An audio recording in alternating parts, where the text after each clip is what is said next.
Hi everyone, welcome back to Stay Creative with Substack with me, Claire Venus. I am a creative mentor and engagement consultant, and I absolutely love Substack. So in this series, I just talk through real bite-sized bits of information about how to use the Substack platform as a creative.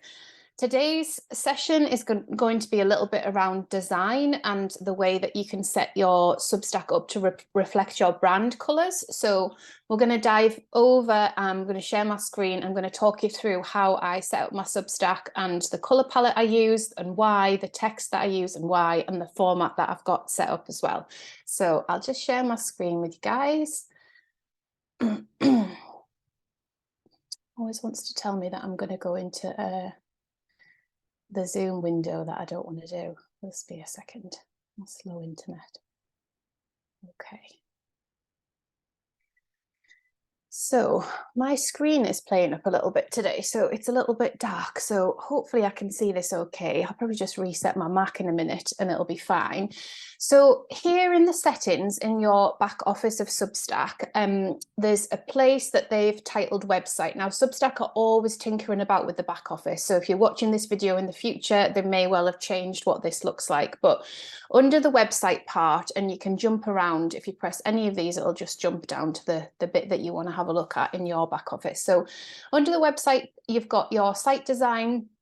You can customize that. You can customize the homepage link, so you can add links to other places you exist on the internet, YouTube, Instagram, your website, anywhere you like. And then you can choose whether you enable colored links and whether you enable previous and next post links. So those things are up to you. You can make that decision. If you're not sure, you can try with them switched on, or you can try with them switched off and see how everybody else is using the platform. We're going to go into this customize section, which I've already got set up over here for you. So this is what it brings up. So this is showing me a preview of my homepage, and I've got it set to editorial rather than a feed of posts, and magazine. So because I see my Substack as a digital magazine, that made the most sense for me to choose that one. You'll see that I've chosen images that reflect my brand colors, which are pink, gold, and yellow, with lots of kind of nature featured in there. So I like to use my own photographs, or the one at the top left there is an illustrator that I know and really love, who's based in the northeast of England as well. And she offers illustrations for us to use with credit. So I've done one of those. And I just felt that that was a really beautiful break in the routine of looking at my photos. So you can have a little look here. You can tick to show top posts. Now, Substack decide what your top posts are based on how they perform across a variety of different metrics. So you don't have to have that switched on, but I do, because I think, well, why not? We'll try that. And then you can choose whether you want to set it up as a grid, groups, or sections or tags. I've just got mine set up as a list.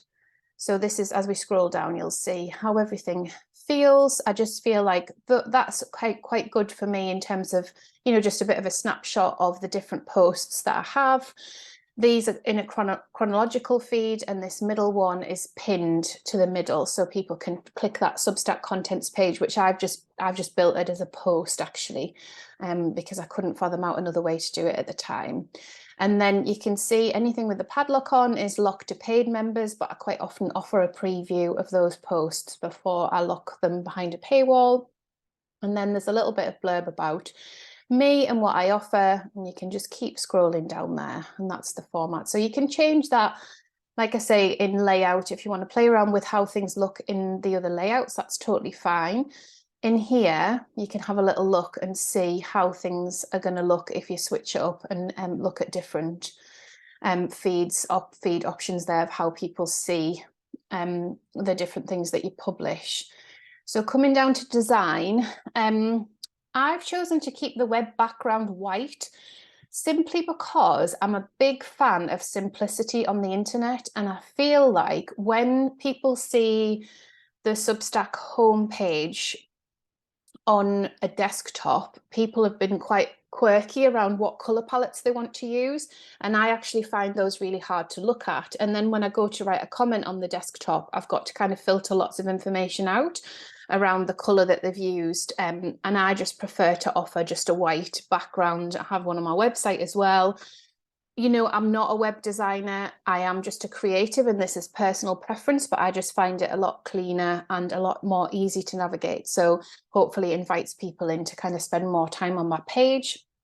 The accent color here is a special type of pink with a hex code. So if you're wondering what type of colors to go for, obviously you can try absolutely anything that you like, but a really nice way to do it is have a look through your iPhone photography and have a little look at and see, or Android or whatever you use, and have a look and see if there are any colors coming out of the things that you like to take photos of, or anything that would contrast quite well. So I recognized a fair few years back that I am really attracted to taking photos of nature, to kind of taking photos of light, of things that have pink in them. So my feed naturally has a lot of pink and kind of gold and yellow that sort of features in it. So it made sense for me to choose pink, because gold's a kind of difficult one to lead with, and yellow can be really hard for people to read. So I went in for pink, and that is the hex code that I use across my website as well. And then you can change the fonts here. It gives you just a few options. So have a little think about how you want the identity of your publication to feel. Is it quite personable? Is it quite professional? Do you have a preference as to it being like quite easy to read? Because some of those fonts are easier to read than others. I mean, they're all quite easy to read, but obviously you can have a little choose and see.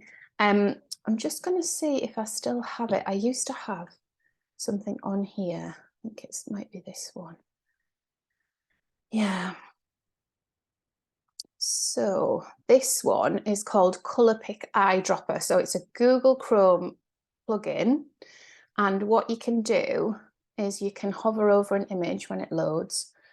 There we go. You can hover over any image online and it'll give you the hex code for that image. So originally, when I was trying to fathom out my brand colors, not brown colors, brand colors, I used this tool to kind of have a look at the types of tone of pink, gold, and yellow that I liked, and to have a look at if the colors in nature, so the greens, the blues, and all of the colors of kind of an abundant garden, how they might fit within my brand.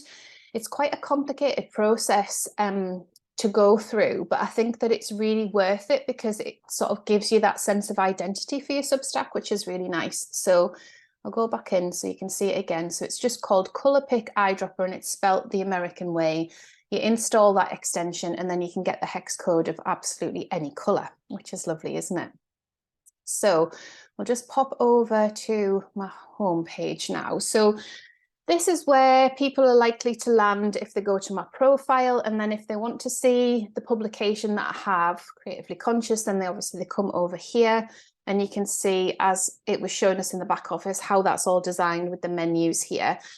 There's another option to add something here, which is a personalized Substack, call it a word mark. So it's a personalized graphic of your publication name. The reason I haven't done it is because I can't get it to work. And by that, I mean that anything that I've tried doesn't look as good as their original kind of pull through text. So I've just left that there. There are some amazing Substackers that have a really nice word mark. I'll just show you a couple if I can get to them, to go over to explore, actually, because it'll just search my Substack if I do that. So let me show you what a couple of Substackers have done with this. See if I can find Kate's publication. So Kate has a publication called Hi Friend, and then she's got this little word mark up here, which is really beautiful. It's got some mountains there that she pulls through at various places in our Substack, and she's got the lovely name of her publication there, which is really nice to look at. You'll notice that the color changed from being on my Substack, which shows me notifications in pink, to Kate's color, which shows me notifications in like a bluish color, a nature-inspired color, which is really pretty. And I'll just show you one more, just so you've seen a couple of examples. If you're new to Substack, then obviously this is just giving you a bit of insight into how things work and how we start picking up on the visuals.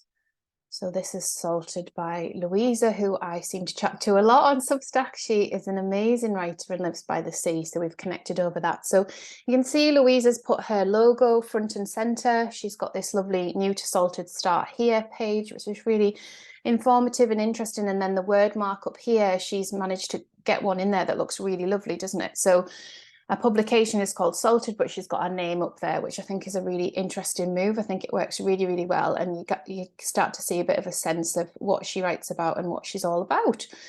I can't think of any others to show you. Well, I might show you one other, which you'll have probably heard of, Emma Gannon. Most people have. She writes a publication called The Hyphen. And she was one of the first people I subscribed to when I came onto Substack last April. So this is Emma's. So you can see that it's very professionally laid out. You know, she's got a photo of herself, she's got illustrations, she's got a new book there. She's got a logo pulled through as well. And then she's got this lovely word mark. She's also used emojis, which is really sweet. So you can use emojis if you want to kind of design up your menu there as well. But yeah, that's just a few little tips when you're thinking about designing your Substack. And it's really about you growing into that space. So if you've already got a brand palette, that's really easy. If you don't, and you're curious about it, obviously I've said in a previous video, you can kind of start playing around with stock images. They're really easy to access, and you can start trying to kind of build up a bit of an identity of what people expect to see when they land on your Substack or they get those emails in their inbox. I think that over time you get really comfortable with how you want things to look there, and it feels like a really nice place to experiment and try things out without it feeling such a big onerous task as like website design. I mean, it is technically a website, it's just a really easy to design website. So hopefully that gives you a little bit of insight into a tiny bit of the design of Substack. My aim with these videos is just to keep them super short and make sure that you can kind of jump in and listen or watch where you are in your Substack journey. So if you would like any more hints and tips, leave me a comment in the underneath the video there and just let me know what sort of things that you're grappling with, questions that you have. I also write a regular Friday email over on Substack. It's just called Your Friday Email, and it's called Stay Creative with Substack, the same as this video series. So hopefully if you hop on over there, then I might have already talked about it in an email or a podcast, or I'll be due to do that soon. So thanks again, guys. See you next time.